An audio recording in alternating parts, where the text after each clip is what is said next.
어제까지는 분명 내 모든 고민을 들어주던 다정한 사람이었는데 오늘 아침 갑자기 세상에서 가장 차가운 타인이 되어버린 적이 있나요? 혹은 당신이 바로 그 주인공인가요? 상대방의 존재를 내 인생에서 완전히 지워버리고 나서야 비로소 가슴을 짓누르던 돌덩이가 사라진 것 같은 기분을 느껴본 적 말입니다. MBTI 유형 중 INFJ와 INTJ에게서 나타나는 이 독특하고도 서늘한 단절을 우리는 도어 슬램이라고 부릅니다. 예고 없이 문을 쾅 닫아버리고 다시는 열어주지 않는 이들의 모습에 주변 사람들은 공포와 배신감을 느낍니다. 어떻게 사람이 한순간에 그렇게 냉정해질 수 있냐며 혀를 내두르기도 하죠. 하지만 오늘 우리는 이 서늘한 손절 이면에 숨겨진 절박한 생존 신호를 뇌과학적으로 분석해보려 합니다. 사실 그들은 당신을 미워해서 문을 닫은 게 아닙니다. 타버리기 직전인 자신의 뇌를 살리기 위해 본능적으로 전원 플러그를 뽑아버린 것에 가깝습니다. 오늘 단호한 거절 뒤에 숨겨진 뇌의 눈물겨운 사투를 파헤쳐드립니다. INFJ와 INTJ의 뇌는 평소에도 엄청난 에너지를 소모합니다. 이들의 핵심 기질인 내향 직관 때문입니다. 이 기능은 눈앞의 현상 너머에 숨겨진 본질과 패턴을 읽어내고 앞으로 일어날 수만 가지의 가능성을 미리 계산합니다. 남들은 그저 평범한 안부 인사를 주고받을 때 이들의 뇌는 상대의 표정 근육, 단어의 선택, 숨겨진 의도, 그리고 이 관계가 훗날 자신에게 어떤 상처를 줄지까지 실시간으로 예측합니다. 이것은 결코 의도적인 행동이 아닙니다. 마치 숨을 쉬듯 자동으로 가동되는 뇌의 기본 설정값입니다. 문제는 이 고도의 연산 작업이 뇌의 에너지를 무서울 정도로 빠르게 고갈시킨다는 점입니다. 항상 풀 가동 상태인 이들에게 누군가와의 갈등이나 반복되는 사소한 실망감은 단순한 스트레스가 아닙니다. 그것은 이미 한계치에 도달한 마음의 그릇에 쏟아지는 감정적 화이트아웃과 같습니다. 시야가 온통 하얗게 변해 아무것도 보이지 않는 눈보라 속처럼 뇌가 더 이상 판단을 내릴 수 없는 마비 상태에 빠지는 것이죠. 여기서 우리가 주목해야 할 핵심 원리는 바로 뇌의 정보 처리 필터입니다. 보통 사람들은 불필요한 자극을 걸러내는 두꺼운 막을 가지고 있지만 INFJ와 INTJ의 뇌는 이 필터가 매우 얇거나 거의 없습니다. 특히 상대방이 내뱉는 부정적인 감정, 모순적인 태도, 신뢰를 저버리는 아주 작은 신호들이 여과 없이 뇌의 심장부로 쏟아져 들어옵니다. 뇌과학적으로 보면 이들의 뇌는 매 순간 수조 비트의 데이터를 처리하며 시스템 과부하를 막기 위해 안간힘을 쓰고 있는 상태입니다. 우리가 느끼는 정신적 피로의 정체는 사실 뇌세포들이 과부하로 인해 하얗게 불타버리고 있는 과정입니다. 자, 이제 임계점이 다가왔습니다. 뇌 최고 사령부에서는 더 이상 시스템을 유지할 수 없다는 비상경보가 울립니다.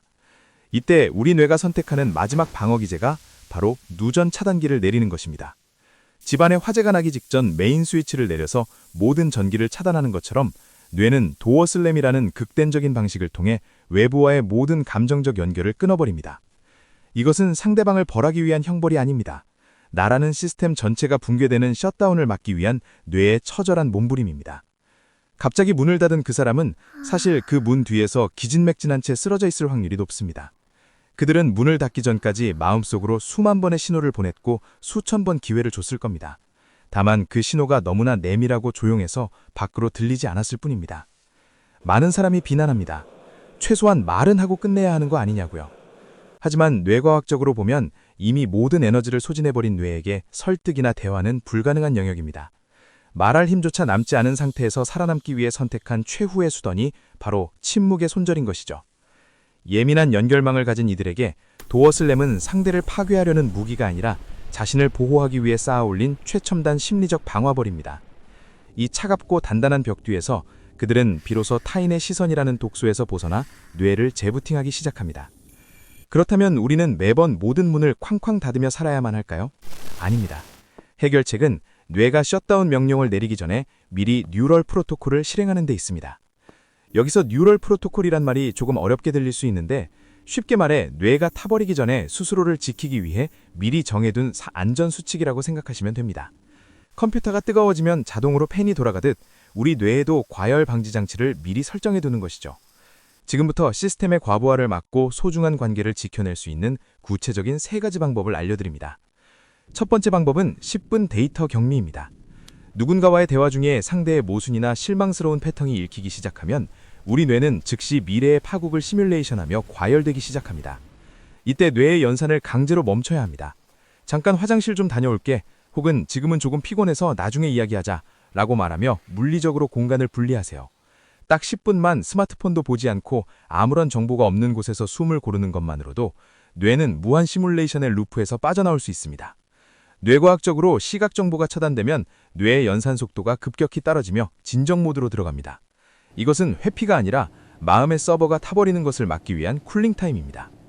두 번째 방법은 54321 감각 스위칭입니다. 내양직관이 폭주할 때는 뇌가 온통 보이지 않는 생각의 세계에만 머물러 있습니다. 이럴 때는 뇌를 강제로 현실의 감각으로 끌고 내려와야 합니다. 지금 당장 눈앞에 보이는 사물 5개의 이름을 속으로 말해보세요. 그 다음 내가 만질 수 있는 물건 4개의 톡감을 느껴봅니다. 들리는 소리 3가지, 냄새 2가지, 그리고 마지막으로 입안의 맛이나 현재의 기분 1가지를 확인하세요. 이렇게 구체적인 오감을 자극하면 뇌의 에너지가 추상적 사고 영역에서 감각 처리 영역으로 강제로 이동합니다. 이 짧은 전환이 폭주하던 도어슬램의 충동을 눈에 띄게 낮춰주는 가장 빠른 응급처치가 됩니다. 세 번째 방법은 관계의 단계 설정입니다. INFJ와 INTJ인 대개 인간관계를 내 사람 아니면 타인이라는 극단적인 이분법으로 나누려는 경향이 있습니다.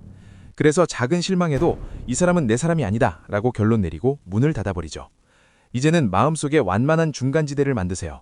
상대를 완벽한 이해자가 아닌 가끔 커피 한 잔 마시는 사람 혹은 일적으로만 엮인 사람으로 분류하는 연습이 필요합니다.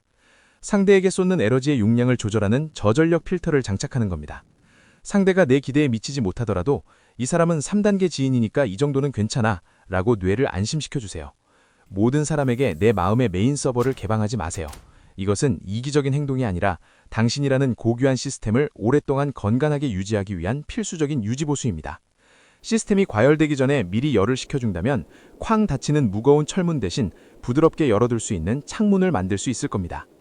마지막으로 당신에게 꼭 해주고 싶은 말이 있습니다. 당신의 그 차가운 손절은 결코 당신이 나쁜 사람이기 때문이 아닙니다.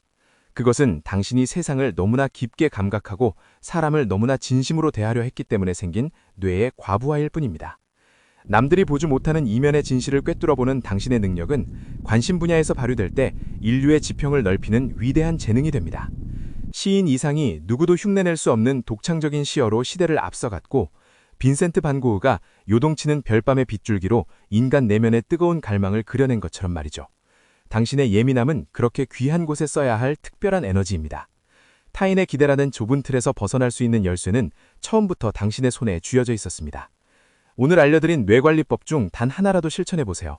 당신의 뇌는 생각보다 훨씬 빠르게 자유와 진정한 여유를 되찾기 시작할 것입니다. 궁금증이 해결되셨다면 구독과 좋아요로 저희 채널의 뇌를 힘차게 깨워주세요. 여러분의 그 특별한 예민함이 세상에서 가장 빛나는 예리함으로 꼽히는 그날까지 저 궁금하게 알려줄 것이 언제나 함께하겠습니다.